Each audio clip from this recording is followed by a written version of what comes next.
Bismillahirrahmanirrahim. Assalamualaikum warahmatullahi wabarakatuh.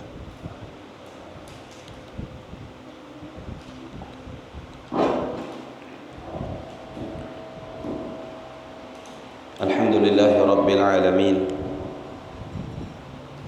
Hamdan katsiran tayyiban mubarakan fihi kama yuhibbu rabbuna wa yarda. Alhamdulillah hamdan yuwafi ni'amahu wa yukafi'u mazidah. Ashhadu an la ilaha illallah wahdahu la syarika lah wa ashhadu anna nabiyyana Muhammadan 'abduhu wa rasuluhu la nabiyya ba'dah. Allahumma salli wa sallim ala nabiyyina Muhammad ibn Abdullah wa ala alihi wa sahbihi wa man tabi'a hudahu wa man walah. Subhanaka la ilma lana illa ma 'allamtana innaka antal alimul hakim. Rabbi shrah li sadri wa yassir li amri wahlul 'uqdatan min lisani yafqahu qawli. Allahumma inni abra'u min hawli wa quwwati wa alja'u ila hawlika wa quwwatik. Allahumma a'inni wa la tu'in alay wansurni wa la tansur alay wahdini wa yassiril huda li. Thumma amma ba'd. Alhamdulillah, puji dan syukur kita panjatkan kehadirat Allah Subhanahu wa taala atas taufik yang telah Allah berikan sehingga kita dapat melangkahkan kaki ke musalla ini untuk bersama-sama memenuhi panggilan Allah, melaksanakan kewajiban kita kepada Allah, salat maghrib berjamaah. Mudah-mudahan Allah Subhanahu wa taala menjadikan langkah-langkah yang kita langkahkan sebagai penghapus dosa-dosa dan kesalahan kita. Mudah-mudahan Allah juga jadikan langkah-langkah kita sebagai pengangkat derajat dan kedudukan kita di yaumil qiyamah. Dan mudah-mudahan Allah selalu memberi kita hidayah, taufik untuk selalu bisa istiqamah mengerjakan amal saleh, memperbanyak ibadah dan ketaatan sampai Allah Jalla Jalaluhu mewafatkan kita dalam keadaan husnul khatimah. Amin ya rabbal alamin. Salawat salam mudah-mudahan selalu Allah curahkan, Allah limpahkan kepada Rasulullah sallallahu alaihi wasallam, kepada keluarga beliau, kepada para sahabat beliau, kepada orang-orang yang senantiasa mengikuti jejak langkah dan jalan mereka, dan kepada orang-orang yang istiqamah menjalankan sunnah Rasulullah sallallahu alaihi wasallam sampai hari kiamat. Dan mudah-mudahan kita semua dimasukkan oleh Allah ke dalam golongan mereka dan kelak di hari kiamat di dalam surga. Mudah-mudahan Allah mengumpulkan kita bersama mereka. Amin ya rabbal alamin. Jemaah salat maghrib yang mudah-mudahan dirahmati Allah Subhanahu wa taala, melanjutkan kajian mingguan kita membaca Risalatul Mudzakarah ma'al ikhwanil muhibbin min ahlil khairi wad din yang ditulis oleh Al-Allamah Sayyid Abdullah bin Alawi bin Muhammad bin Ahmad Al-Haddad rahimahullah. Dan kita melanjutkan pembahasan minggu yang telah lalu setelah penulis rahimahullah menyebutkan tentang amal saleh dan juga bahwasanya kemampuan untuk mengerjakan amal saleh dan ketaatan itu murni adalah taufik dari Allah Subhanahu wa taala, dan kita mesti bergembira atas hal tersebut dan juga patut bersyukur kepada Allah Subhanahu wa taala karena diberi oleh Allah taufik untuk beribadah kepadanya, melakukan amal saleh dan ketaatan. Kemudian beliau rahimahullahu taala mengajak kita untuk tidak mengotori iman kita kepada Allah Subhanahu wa taala dengan melakukan dosa dan maksiat, serta mengajak untuk bertaubat kepada Allah Jalla Jalaluhu. Qala rahimahullahu taala wa iyyaka an tudannisa qamisa imanik wa tusawwida wajha qalbik bi ityani ma nahaka anhu maulak. Dan jauhi olehmu, mengotori pakaian keimananmu, dan juga membuat hitam hatimu dengan mengerjakan apa yang dilarang oleh Tuhanmu. Jadi dosa maksiat itu mengotori keimanan kita kepada Allah. Bahkan maksiat dan dosa itu mengurangi keimanan itu sendiri. Karena dikatakan oleh para ulama, kata mereka, al-iman yazidu wa yanqus. Iman itu bisa bertambah dan bisa berkurang. Yazidu bil ta'ah, bertambahnya iman itu dengan ketaatan, wa yanqusu bil ma'siyah, dan berkurangnya iman dengan bermaksiat dan berbuat dosa. Jadi di samping dosa itu mengotori keimanan kita kepada Allah, maka dosa juga mengurangi keimanan itu sendiri, sampai pada titik iman itu bisa tercabut sama sekali ketika seorang hamba melampaui batas berbuat dosa hingga menyebabkannya kepada kekufuran kepada Allah wal'iyadzubillah. Pada pertemuan-pertemuan sebelumnya kita pernah sampaikan bahwa seseorang yang melakukan maksiat dengan anggapan bahwa maksiat itu bukan maksiat, dengan anggapan bahwa maksiat itu diperbolehkan, maka dia telah kufur dan keluar dari agama Allah. Dengan demikian tidak hanya sekedar berkurang imannya, tidak hanya sekedar kotor imannya, tapi hilang imannya kepada Allah subhanahu wa ta'ala wal'iyadzubillah. Begitu juga kata beliau, jauhi olehmu membuat hatimu menjadi hitam dengan maksiat dan dosa tadi. Pernah disampaikan juga sebelumnya oleh beliau bahwasanya Nabi SAW bersabda dalam hadis, "Idza adznabal 'abdu dzamban nukitat fi qalbihi nuqtatun sauda." Apabila seorang hamba melakukan satu dosa, maka dititik di hatinya satu titik hitam. Semakin sering dia berbuat dosa, semakin banyak titik hitam itu. Semakin banyak dosanya, semakin banyak titik hitam. Maka pada akhirnya akan membuat hati itu menjadi gelap dan hitam. Apalagi kalau tidak bertaubat kepada Allah subhanahu wa ta'ala atas dosa-dosa yang sudah dilakukan. Nah, mengotori iman, membuat hati menjadi hitam, itu adalah dosa maksiat, melakukan apa yang dilarang oleh Allah subhanahu wa ta'ala. Maka oleh karena itu beliau menghimbau, lanjutan perkataan beliau, kata beliau, wa mahma waqa'a minka dzambun. Ini supaya iman tadi yang asalnya dikotori dengan maksiat, bagaimana membersihkan kekotoran tersebut yang asalnya hati sedikit demi sedikit menghitam gara-gara dosa dan maksiat, bagaimana untuk mengembalikan kejernihan hati dan keputihan hati itu. Beliau katakan, wa mahma waqa'a minka dzambun walau ala sabilin nudur, dan sekalipun engkau terjatuh ke dalam sebuah dosa, engkau telah melakukan perbuatan maksiat dan dosa, walaupun jarang, kata beliau, tetap itu berpengaruh. Walaupun jarang melakukan dosa, melakukan maksiat, maka fa'alaika an tubadira bitaubah, maka hendaklah engkau bergegas untuk bertaubat kepada Allah subhanahu wa ta'ala. Walaupun sekali dua mungkin dosa yang kita lakukan, tetap kita mesti bersegera, bergegas dan secepatnya bertaubat kepada Allah ta'ala. Karena tadi di awal beliau sudah sebutkan, maksiat itu, dosa itu mengotori keimanan. Maksiat itu, dosa itu mengurangi keimanan, mempersurut keimanan kepada Allah. Dosa menghitamkan hati.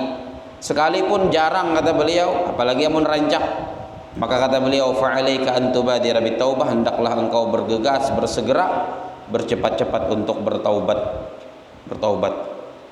Bahkan sekalipun dosa itu adalah dosa kecil dalam pandangan syariat Islam, tetap kita mesti bertaubat kepada Allah subhanahu wa ta'ala. Bertaubat, apalagi kalau dosanya dosa besar, bertaubat. Dan taubat, sebagaimana mungkin sudah kita ketahui, adalah kembali kepada Allah Subhanahu wa taala. Kembali kepada Allah Subhanahu wa taala yang asalnya kita menjauh dengan dosa-dosa itu dari Allah, maka dengan bertaubat kita kembali kepada Allah. Dan ada banyak seruan Allah Subhanahu wa taala yang menyuruh kita untuk kembali kepadanya, bertaubat kepadanya. Allah katakan di dalam Al-Qur'anul Karim, di antaranya kata Allah, wa tubu ilallahi jami'an ayyuhal mu'minun la'allakum tuflihun. Dan bertaubatlah kalian semua kepada Allah, wahai orang-orang yang beriman, agar kalian beruntung. Bertaubat dipanggil oleh Allah Ta'ala. Di dalam ayat lain Allah juga mengatakan, menyuruh kita untuk bertaubat. Kata Allah, ya ayyuhalladzina amanu tubu ilallahi taubatan nasuha. Wahai orang-orang yang beriman, bertaubatlah kalian kepada Allah dengan taubat nasuha, taubat yang sungguh-sungguh, yang setelahnya tidak lagi kembali mengerjakan dosa tersebut.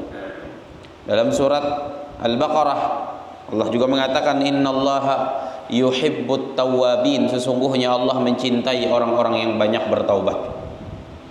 Makanya semakin kita terjerumus ke dalam dosa, semakin kita bertaubat kepada Allah. Seringnya kita bertaubat kepada Allah itu membuat Allah semakin cinta. Jadi bukan bagaimana kita tidak terjerumus ke dalam dosa, tetapi setiap kali kita terjerumus ke dalam dosa, bagaimana caranya setiap kali itu juga kita kembali kepada Allah dan taubat kepada Allah Ta'ala. Setiap kali terjerumus kita tetap kembali kepada Allah. Jangan putus asa dari rahmat dan ampunan Allah. Pintu ampunan Allah itu akan terus terbuka sampai matahari terbit dari barat, atau sampai roh kita sampai ke tenggorokan kita ketika akan meninggal dunia. Maka sebelum salah satu dari dua itu terjadi, maka pintu taubat Allah selalu terbuka lebar. Kapanpun kita mau kembali, dan kita dianjurkan untuk sering-sering kembali kepada Allah, karena memang dosa-dosa kita ini tidak putus-putus. Maka teruslah minta ampun kepada Allah, teruslah bertaubat kepada Allah Subhanahu wa ta'ala. Dan Allah sering menyeru tadi, Allah sering menyeru. Bahkan Allah mengatakan, siapa yang mau bertaubat Allah terima taubatnya. Kata Allah Ta'ala dalam Al-Quran, wa huwal ladzi yaqbalu taubata an ibadihi wa ya'fu 'anis sayyi'at. Dialah Allah yang menerima taubat dari hamba-hambanya. Jadi tidak ada orang yang ketika dia mau bertaubat tidak mungkin tidak diterima taubatnya oleh Allah. Pasti diterima taubatnya oleh Allah. Tidak ada yang tidak diterima.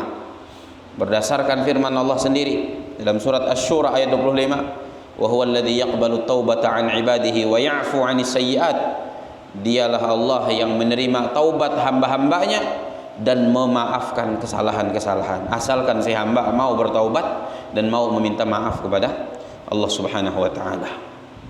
Nah, taubat dikatakan juga oleh Nabi SAW, dan orang yang bertaubat, apa kata Rasulullah SAW? Inna ta'iba minadz-dzambi kaman la dzambalah. Sesungguhnya orang yang bertaubat dari dosa seperti orang yang tidak punya dosa. Ya? Orang yang bertaubat dari dosa itu seperti orang yang tidak punya dosa. Artinya apa? Taubatnya Allah terima dan Allah bersihkan dosa-dosanya sehingga dia kembali lagi seperti tidak berdosa setelah bertaubat itu. Seperti tidak berdosa setelah bertaubat. Bahkan dalam hadis lain Allah menanti-nanti hambanya untuk bertaubat dan kembali kepadanya. Nabi mengatakan apa? Innallaha yabsutu yadahu bin nahar liyatuba musiiul lail. Allah Subhanahu wa ta'ala membentangkan tangannya di siang hari supaya orang yang bermaksiat di malam hari itu bertaubat kepadanya.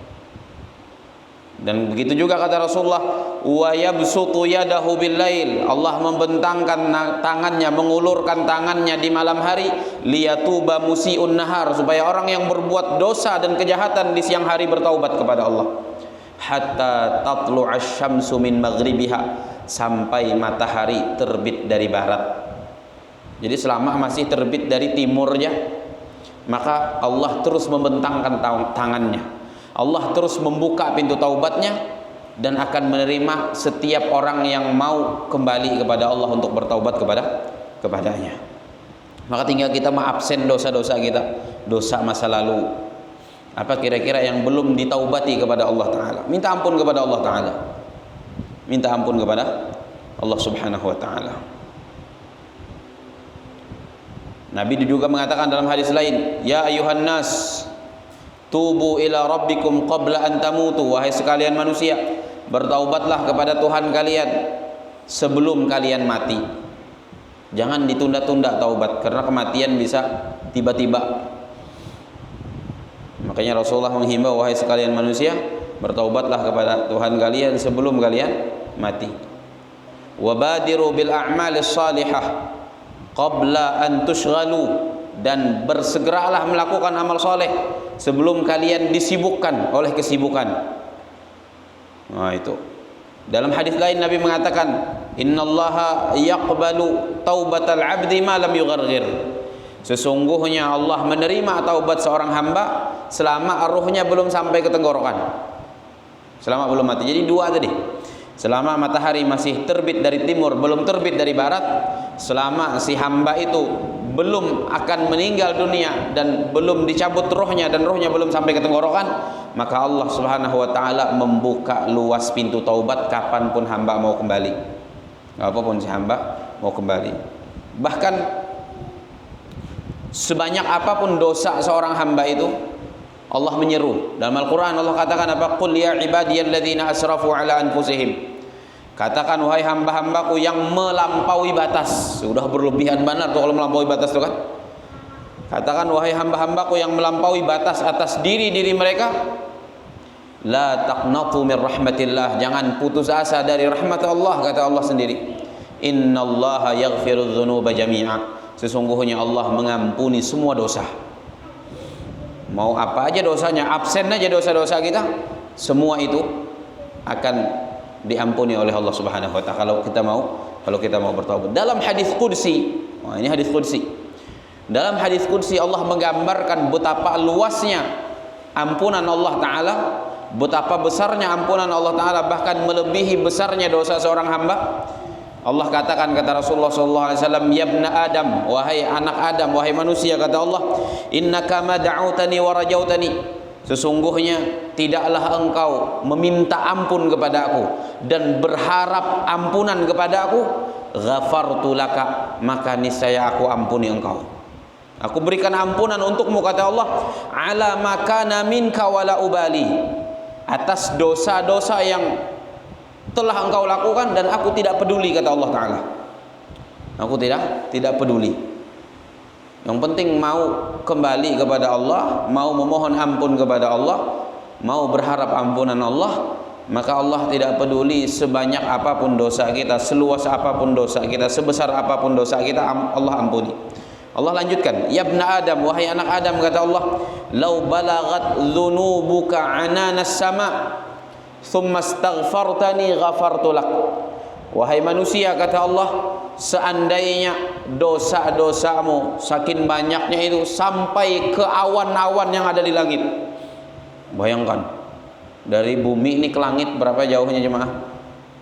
Kededaplah yang suami ukur. Jauh benar pokoknya. Kita berisi dosa, bertumpuk-tumpuk, saking banyaknya tumpukan dosa kita sampai ke awan-awan yang kita lihat ada di atas langit sana. Allah katakan, kata Allah Ta'ala dalam hadis qudsi, seandainya dosa-dosamu saking banyaknya tumpukannya sampai menyentuh awan-awan yang ada di langit, kemudian engkau minta ampun kepada aku, kata Allah, ghafartu lak, aku ampuni untukmu. Allahu Akbar. Diampuni oleh Allah Ta'ala, diampuni oleh Allah Ta'ala. Tapi jangan jualah gara-gara hadis ini kena membuat dosa terus kita. Ada harapan jajar, diampuni Allah walaupun sampai bertumpuk-tumpuk sampai ke awan. Jangan. Karena kita kada tahu kan, kalau kita meremehkan yang semacam ini, boleh jadi di tengah-tengah dosa Allah cabut nyawa kita belum sempat bertaubat. Ini orang yang dia banyak dosanya, lalu kemudian dia menyesal atas dosanya dan ingin kembali kepada Allah, sebanyak apapun dosanya, Allah menerima kembalinya, Allah akan terima taubatnya. Lalu Allah lanjutkan lagi, belum berhenti hadis qudsinya, Allah lanjutkan lagi, kata Allah apa? Ya ibna Adam, wahai anak Adam. Ini lebih dahsyat lagi ampunan Allah ini. Wahai manusia, kata Allah, innaka law ataitani biqurabil ardi khataya, sesungguhnya jikalau engkau datang kepadaku dengan kesalahan yang memenuhi bumi ini, Allahu Akbar, dengan kesalahan yang memenuhi bumi, thumma laqitani la tusyriku bi syai'an, kemudian engkau berjumpa denganku dan selama hidup engkau tidak menyekutukan aku dengan sesuatu apapun, tidak mensyirikkan Allah Ta'ala, maka kata Allah Ta'ala apa? La ataituka biqurabiha maghfirah, maka niscaya aku akan mendatangimu dengan sepenuh bumi ampunanku. Allahu Akbar. Wadah memudah tuh orang gawi dosa hibak bumi kan, seandainya terjadi itu nah. Ada orang dengan dosa yang memenuhi bumi, maka kata Allah Subhanahu wa taala, selama dia tidak menyekutukan aku akan datang kepada si hamba tersebut dengan ampunan yang juga memenuhi bumi ini. Maka kita taubat kepada Allah Subhanahu wa taala, kembali kepada Allah Taala, minta ampun kepada Allah Subhanahu wa taala atas dosa-dosa kita, atas dosa-dosa kita. Dan para ulama menyebutkan bahwasanya syarat taubat itu, kalau dosanya antara kita dengan Allah, seperti kita misalnya pernah meninggalkan sholat, kita pernah melakukan dosa yang hubungannya kepada Allah, minum minuman keras misalnya, dan yang semisalnya, syarat taubatnya 3. Syarat taubatnya ada 3. Taubat akan diterima apabila memenuhi syaratnya. Yang pertama adalah an-nadamu bil qalbi 'ala dzunubis salifah, menyesal dengan hati atas dosa yang telah lalu. Ada penyesalan, menyesal hati kita, kenapa dulu menggawi dosa itu, kenapa aku terjatuh ke dalam maksiat itu. Penyesalan ada, menyesal, itu yang pertama. Kemudian yang kedua, al-iqla'u 'anidz dzamb, meninggalkan dosa tadi. Tinggalkan. Jangan masih sambil menggawinya, aku bertaubat ya, tapi sambil menggawi masih. Nah, itu tuh keramput ngaranya. Tinggalkan dosanya dulu. Menyesal. Lalu kemudian yang ketiga, kata para ulama, al-azmu 'ala alla ya'uda ila dzunubi ma'asya. Bertekad kuat, berazam untuk tidak kembali mengerjakan dosa-dosa itu selama hidupnya. Bertekad. Jadi yang ketiga ini harus kita pahami, bukan bertekad, bukan tidak kembali ke dosa itu, tapi bertekad untuk tidak kembali. Karena seorang hamba itu, dia apalagi dia bukan seorang nabi dan rasul, itu pasti akan terjerumus ke dalam dosa, bahkan kadang-kadang terjerumus ke dalam dosa yang sama. Tetapi saat taubat harus ada tekad, harus ada keinginan kuat untuk tidak mau lagi kembali. Kalau nantinya di tengah perjalanan kembali lagi, taubat lagi, jangan sampai putus asa. Karena syaratnya yang ketiga ini bertekad, bukan tidak kembali, tapi bertekad untuk tidak kembali. Harus ada keinginan kuat, harus ada tekad kuat. Tapi kalau kemudian selanjutnya kalah juga dengan bujuk rayu setan di tengah perjalanan, maka tetap bertaubat lagi setelah itu. Bertaubat lagi. Maka inilah hebatnya para ulama itu menyusun syarat-syarat taubat ini. Mereka tidak mengatakan an la ya'uda ila dzunub. Syarat yang ketiga tidak dikatakan tidak kembali ke dosa itu, tapi bertekad untuk tidak kembali. Artinya masih ada kemungkinan kembali nih. Para ulama pun juga memahami hal yang sama. Ada kemungkinan dia kembali, tapi yang penting kala dia bertaubat tadi itu ada tekad untuk tidak kembali. Kalau kemudian dia kalah oleh hawa nafsunya, kalah oleh setan, lalu kembali lagi, maka taubat lagi kepada Allah dengan syarat yang sama. Taubat lagi kepada Allah Subhanahu wa taala. Dan jangan berhenti bertaubat sekalipun terulang terus dosa tersebut. Sekalipun terulang terus dosa tersebut. Jangan sampai merasa tidak bisa meninggalkan dosa tertentu, sudah bertaubat berulang kali tapi terus jatuh ke dalam dosa yang sama, terjerumus lagi ke dalam dosa yang sama, lalu kemudian putus asa dari ampunan Allah. Jangan sampai. Tetap kejar ampunan Allah, tetap kembali dan bertaubat kepada Allah Subhanahu wa taala. walaupun kita terus-menerus terjerumus ke dalam dosa-dosa tersebut, walaupun terus terjerumus ke dalam dosa itu. Nah, seperti itu. Makanya kata beliau di sini, fa'alaika an tubadira bitaubah, hendaklah engkau bersegera bertaubat, wa tuhsinal aubah, dan memperbaiki kembalimu kepada Allah Subhanahu wa taala. Karena taubat tadi sejatinya kita kembali kepada Allah dari dosa kepada Allah menuju ketaatan kepada Allah Subhanahu wa taala. Itu. Wa tuksirun nadam, dan engkau memperbanyak menyesal. Nyesal kenapa tegawi dosa ini, kenapa kadang awak meninggalkan dosa ini, misalnya menyesal, harus ada penyesalan. Wal istighfar, dan juga memperbanyak istighfar, berbanyak membaca istighfar, astaghfirullah, minta ampun kepada Allah. Istighfar itu kan sejatinya permohonan ampun kepada Allah Ta'ala.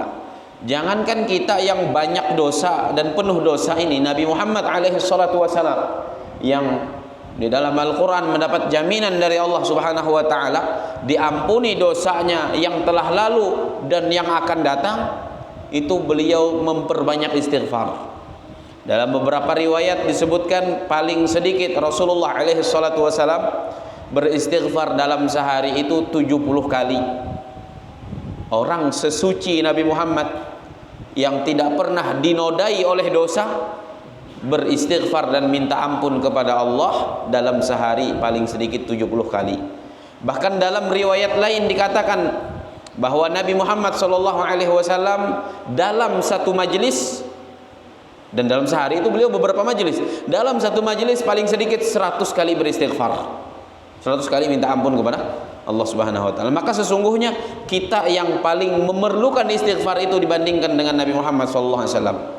Karena kita yang berlumuran dosa, kita yang banyak maksiat kepada Allah. Tapi Nabi ingin mengajari kita untuk banyak minta ampun kepada Allah Subhanahu wa taala. Nah, jadi perbanyak menyesal kata beliau, dan perbanyak istighfar. Dan perintah Allah juga beristighfar dalam banyak ayat dalam Al-Qur'an. Kata Allah, wastaghfirullah innallaha ghafurur rahim, dan minta ampunlah kalian kepada Allah dan beristighfarlah kalian kepada Allah, sesungguhnya Allah Maha Pengampun dan Maha Penyayang. Wastaghfir lidzambik, dan minta ampunlah atas dosamu, beristighfarlah atas dosamu. Dan Nabi SAW mengatakan tentang istighfar ini luar biasanya istighfar jemaah. Jadi selain menyebabkan dosa kita diampuni oleh Allah, istighfar juga mendatangkan keistimewaan. Di antaranya apa yang disebut oleh Rasulullah SAW dalam hadis, Nabi mengatakan, man lazimal istighfar, siapa yang melazimi istighfar. Apa makna melazimi? Terus menerus dia beristighfar, tidak henti-henti mulutnya ini istighfar. Melazimi istighfar, terus menerus beristighfar, memperbanyak istighfar. Man lazimal istighfar, siapa yang melazimi istighfar, kata Rasulullah, ja'alallahu lahu min kulli hammin faraja, Allah akan jadikan untuknya dari setiap kegalauan, kegundahan dan kegelisahan, faraja, kelapangan. Allah buat lapang dada orang yang banyak beristighfar. Allah buat lapang. Masalah apapun menimpanya, dia tidak akan galau, tidak akan gelisah, dan tidak akan gundah. Lalu Nabi mengatakan, wa min kulli dhiqin makhraja, Allah akan jadikan bagi orang yang melazimi istighfar dari setiap kesempitan makhraja, jalan keluar. Ada kesempitan yang menimpanya, kesempitan apapun bentuknya, Allah buatkan untuk hamba itu jalan keluar dari setiap kesempitan itu. Lalu di akhir hadis kata Nabi Muhammad SAW, wa razaqahu min haitsu la yahtasib, dan Allah akan memberinya rezeki dari jalan yang tidak dia sangka-sangka. Dengan apa? Melazimi istighfar, memperbanyak istighfar. Makanya Nabi punya amalan zikir pagi petang, jemaah. Kalau pian kawa menjaga zikir pagi petang ini, di dalam zikir pagi petang itu ada istighfar 100 kali pagi, istighfar 100 kali sore. Itu sudah cukup. Itu sudah cukup. Kalau bisa lebih banyak dari itu, malah lebih bagus. Ini jaminan dari Rasulullah. Siapa yang melazimi istighfar, akan Allah berikan untuknya dari setiap kegundahan, kelapangan, dari setiap kesempitan jalan keluar, dan Allah beri dia rezeki dari jalan yang tidak dia sangka-sangka. Dalam hadis lain Nabi mengatakan, tuba liman wajada fi sahifatihi istighfaran katsira. Beruntung orang yang nanti hari kiamat mendapati di dalam buku catatan amalnya istighfar yang banyak. Beruntung itu berarti tidak mungkin masuk neraka. Kalau Rasulullah SAW berucap beruntung orang yang hari kiamat mendapati di buku catatan amal. Kita kan punya rapot masing-masing nih hari kiamat. Kita lawas sekolahnya di dunia, rapotnya diterima hari kiamat. Nanti pas nerima rapot itu macam-macam isinya. Nah, isinya macam-macam. Dosa ini, dosa itu, ada amal ini, ada amal itu. Kata Rasulullah SAW, orang yang mendapati di dalam buku catatan amalnya itu istighfar yang banyak, dia akan beruntung hari kiamat. Nah, berarti kunci keberuntungan apa? Istighfar banyak-banyak. Istighfar banyak-banyak. Cuman bukan istighfar yang sekedar lisan aja, jemaah lah. Bukan cuman sekedar lisan. Jadi lisan kita beristighfar, baca astaghfirullah. Astaghfirullah itu kan maknanya aku minta ampun kepada Allah. Harus merasuk juga ke dalam hati kita. Hati membayangkan dosa dan betul-betul menyesali dosa itu, minta ampun sungguh-sungguh kepada Allah Subhanahu wa taala. Bukan istighfar hampa yang tidak dihayati maknanya. Yang tidak dihayati maknanya. Jadi apa? Disuruh oleh beliau memperbanyak istighfar.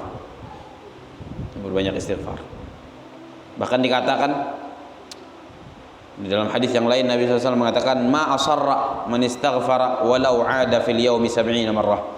Tidak dikatakan terus-menerus melakukan dosa. Nah, tidak dikatakan terus-menerus melakukan dosa orang yang beristighfar, sekalipun dia mengulangi dosa itu dalam sehari 70 kali.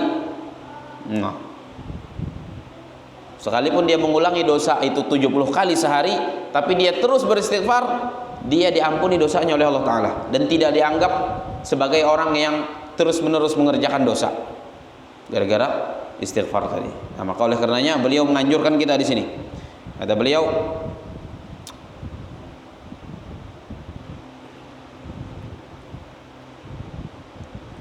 wa tuksiran nadama wal istighfar. Engkau memperbanyak menyesal dan juga memperbanyak istighfar. Jadikan salah satu amalan harian kita istighfar ini. Astaghfirullah, atau tambah astaghfirullah wa atubu ilaih. Aku minta ampun kepada Allah dan aku bertaubat kepadanya, sambil membayangkan dosa-dosa kita. Kemudian wala tazalu khaifan wajilan, dan hendaklah engkau senantiasa takut. Sekalipun kita banyak amal soleh, misalnya banyak beribadah, dan setiap dosa yang kita lakukan sudah kita istighfari dan kita sudah bertaubat, harus terus ada perasaan takut kepada Allah Subhanahu wa taala. Kenapa? Fa innal mu'min la yazalu fi ghayatin minal khaufi wal wajal. Karena sesungguhnya seorang mukmin yang sejati, dia senantiasa berada dalam rasa takut kepada Allah Subhanahu wa taala. Tidak sepantasnya seorang mukmin kehilangan rasa takut, sebanyak apapun amal ibadahnya dan sesedikit apapun dosanya, apalagi kalau dosa banyak. Perasaan takut mesti harus selalu ada dalam hati seorang hamba. Bahkan dalam Al-Quran Allah mengaitkan rasa takut ini dengan keimanan. Apa kata Allah Subhanahu wa taala berfirman, wa khafuni in kuntum mu'minin, dan takutlah kalian kepada aku jika kalian benar-benar beriman. Berarti ada kaitannya antara iman dengan takut. Makanya para ulama mengatakan dalam ayat ini Allah Subhanahu wa taala menjadikan takut itu sebagai syarat iman. Artinya apa? Tidak mungkin seorang mukmin tidak takut, dan orang yang tidak takut masih diragukan keimanannya. Karena memang sifat seorang mukmin adalah takut. Bahkan dikatakan oleh para ulama, kata mereka, wa yakunu du'fu khaufihi bihasabi du'fi imanihi. Apa namanya? Kadar keimanan orang itu tergantung dengan kadar rasa takutnya. Semakin lemah rasa takutnya, itu menunjukkan semakin lemah imannya kepada Allah Ta'ala. Semakin besar rasa takutnya, itu menunjukkan akan kuatnya imannya kepada Allah Subhanahu wa Ta'ala. Bahkan Nabi SAW Ya, siapa yang sebanyak Rasulullah SAW ibadahnya? Siapa yang bahkan Nabi tidak kita katakan punya dosa? Siapa yang tidak punya dosa selain Nabi Muhammad SAW? Para Nabi, tetap Nabi adalah yang paling takut kepada Allah. Makanya dalam hadis beliau mengatakan tentang diri beliau apa? Ana akhsyakum lillah. Aku adalah orang yang paling takut di antara kalian kepada Allah. Orang seberiman Nabi Muhammad paling takut kepada Allah Ta'ala. Orang yang punya ibadah sebanyak Nabi Muhammad paling takut kepada Allah Ta'ala. Orang yang tidak punya dosa seperti Nabi Muhammad paling takut kepada Allah Ta'ala. Maka rasa takut harus terus ada, kata beliau. Karena itu juga termasuk bukti keimanan seorang hamba kepada Allah Subhanahu wa taala. Semakin kuat rasa takutnya menunjukkan semakin kuat imannya kepada Allah. Semakin sedikit rasa takutnya menunjukkan lemahnya iman seseorang kepada Allah Subhanahu wa taala. Wa in akhlasat ta'ah wa ahsanal muamalah. Makanya sekalipun kata beliau di sini, dia ketika melakukan ketaatan itu begitu tulus ketaatannya kepada Allah.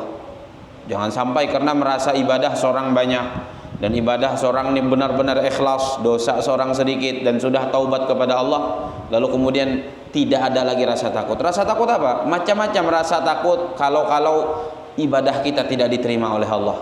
Yang banyak ibadah tadi lalu kemudian tidak merasa takut lagi, harus takut. Kenapa? Karena boleh jadi ibadah itu tidak diterima oleh Allah. Takut kalau matinya dalam keadaan su'ul khatimah, karena tidak ada jaminan akhir hidup seseorang bagaimana. Nabi menggambarkan dalam hadis ada seseorang yang di awal hidupnya banyak amalnya, amalan ahli surga, sehingga antara dia dengan surga itu cuman berjarak setengah meter aja. Allahu Akbar, setengah meter jaraknya.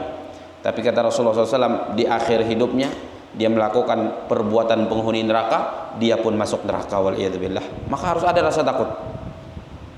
Seberapa banyak pun amal, seberapa banyak pun ibadah, dan sesedikit apapun dosa, sekalipun dia mengikhlaskan ketaatan kepada Allah, memurnikan ibadah kepada Allah, dan sekalipun bagus hubungannya dengan Allah, sebagus apapun hubungannya dengan Allah, harus rasa takut ada dalam hati. Dan orang yang betul-betul bagus hubungannya dengan Allah, justru orang semacam itu yang paling takut kepada Allah Subhanahu wa taala. Wa anta ta'lam ma kanat alaihi al-anbiya, dan engkau tahu, kata beliau, apa? Bagaimana keadaan para nabi, ma'a ismatihim, padahal mereka apa? Padahal mereka dipelihara oleh Allah, maksum dari dosa dan maksiat, tapi bagaimana takut mereka kepada Allah Subhanahu wa taala. Wal auliya ma'a hifdhihin, begitu juga para wali, para kekasih Allah, padahal mereka banyak taubat kepada Allah dan banyak amal mereka kepada Allah, tapi mereka takut kepada Allah. Minal khaufi wal ishfaq ma'a salahi a'malihim wa qillati dzunubihim aw 'adamiha fa anta bidzalika aula wa ahra. Mereka takut luar biasa, padahal maksum dari dosa, terpelihara dari dosa, dan amal mereka juga amal yang luar biasa. Maka kata beliau, kita lebih berhak dan lebih patut untuk lebih takut kepada Allah dengan kurangnya amal kita dan banyaknya dosa kita kepada Allah Subhanahu wa taala. Falaqad kanu a'rafa minka bi sa'ati rahmatillah. Mereka para nabi dan para kekasih Allah itu lebih mengenal dari engkau bagaimana luasnya rahmat Allah, tapi tetap mereka takut kepada Allah Ta'ala. Jangan sampai karena merasa Allah ini maha pengasih, Allah maha penyayang, lalu kada takut lagi. Tetap takut. Para nabi yang mengenal kasih sayang Allah, tetap mereka takutnya begitu besar kepada Allah. Wa ahsana minka dhannan billah, mereka lebih baik sangka daripada engkau kepada Allah. Wa asdaqa minka tam'an fi 'afwi, dan mereka lebih jujur dari engkau dalam mengharapkan maaf dari Allah. Wa a'zama minka raja'an fi karamihi wa fadlih, dan mereka para nabi dan para kekasih Allah itu lebih besar harapnya dibandingkan engkau terhadap karunia Allah Subhanahu wa taala. Maka kata beliau, faqtadi bi atharihim tanju wa taslam, ikutilah jalan-jalan mereka, ikutilah jejak-jejak mereka, niscaya engkau selamat. Wattabi' sabilahum tafuz wa taghnam, dan ikuti petunjuk mereka, niscaya engkau akan beruntung. Wa'tasim billah, dan berpegang teguhlah kepada Allah. Wa man ya'tasim billah faqad hudiya ila siratim mustaqim, siapa yang betul-betul berpegang teguh kepada Allah akan diberi hidayah untuk meniti jalan yang lurus. Nah, maka kita bertaubat kepada Allah Ta'ala, kemudian memperbanyak istighfar atas dosa-dosa yang kita lakukan, tapi walaupun demikian tetap harus merasa takut kepada Allah. Mudah-mudahan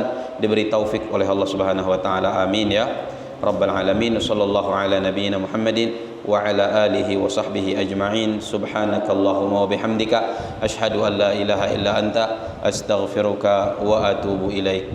Assalamualaikum warahmatullahi wabarakatuh.